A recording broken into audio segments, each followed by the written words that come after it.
Good morning, everybody. We're reading through Acts 17. Acts 17. You know that it's the will of the Father for everybody to be saved, right? You know that. The Word says that. He wants everybody to be saved. That's his desire. But not everybody saved, because it is his will, but it's an invitation. He's invited everybody. It's his will. There's nothing stopping anybody from being saved. It is Father's will that everybody be saved, but it is an invitation. It is by invitation. It's not an edict. It's not an edict where at this point that everybody is forced to bend their knee and confess. um, we do that voluntarily.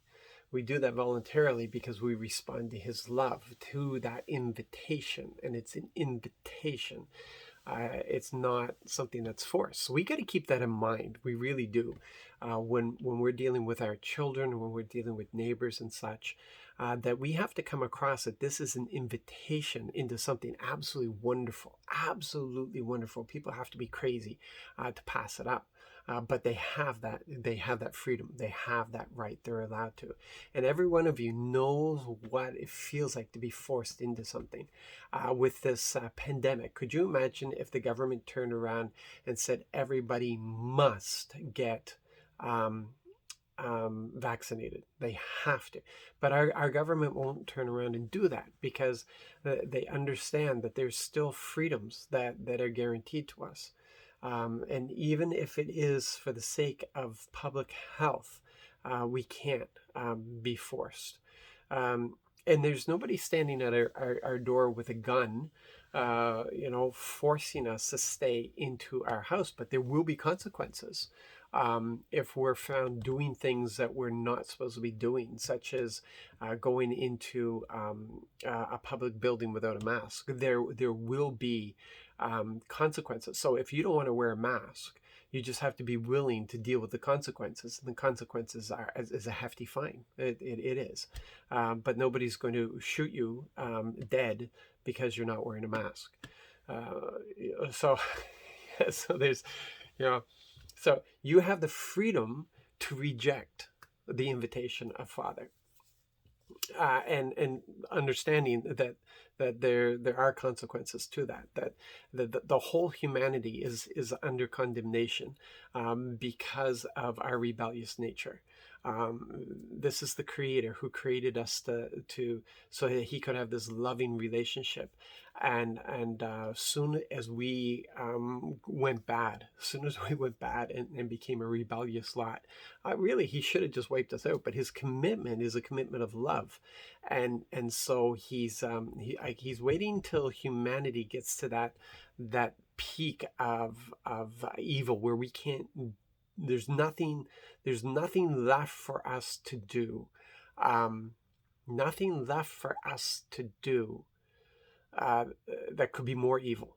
That we hit the pinnacle of that, because he wants to give everybody an opportunity, everybody a chance, to receive that invitation.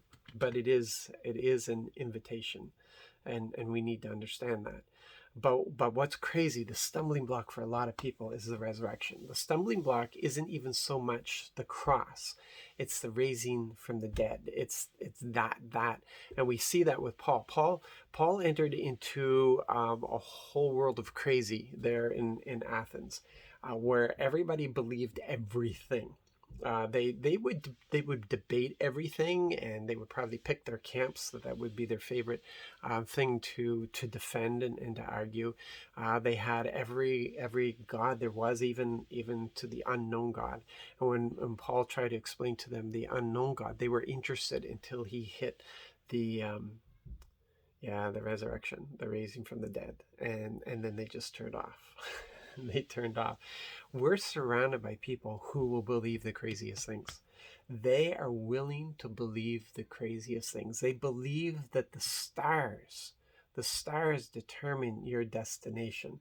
They believe, you can see the future in tea leaves. They believe all kinds of weird and wacky stuff. They'll diligently read their horoscopes and stuff, but to believe that there is a creator who loves them so much that to make up for our rebellion, that he would come as one of us, and pay the price for our rebellion, and then so that we could have eternity with him, actually broke the enemy's last weapon, which was death, destroyed that by rising from the dead, so that we could have eternal life. People won't believe that.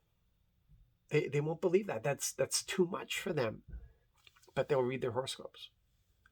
They'll knock on wood for good luck. It's the belief system is just absolutely crazy. But to believe in a personal God who loves us that much, no. But we continue to offer the invitation. We continue to represent our King. We continue to live in faithfulness to him, so that we, as the salt and light in this world, that we can be his business card, that we can be the representative of him, so that people can see what the invitation is, and if they're so inclined, to respond to him. And even if you live a whole lifetime for one person to come into the kingdom, that whole lifetime has been worth it. You guys be blessed today. Be encouraged. Stay open. Remember, you represent the King. Be everything that he is. By the power of the Spirit in you, lean into him and let him shine. God bless.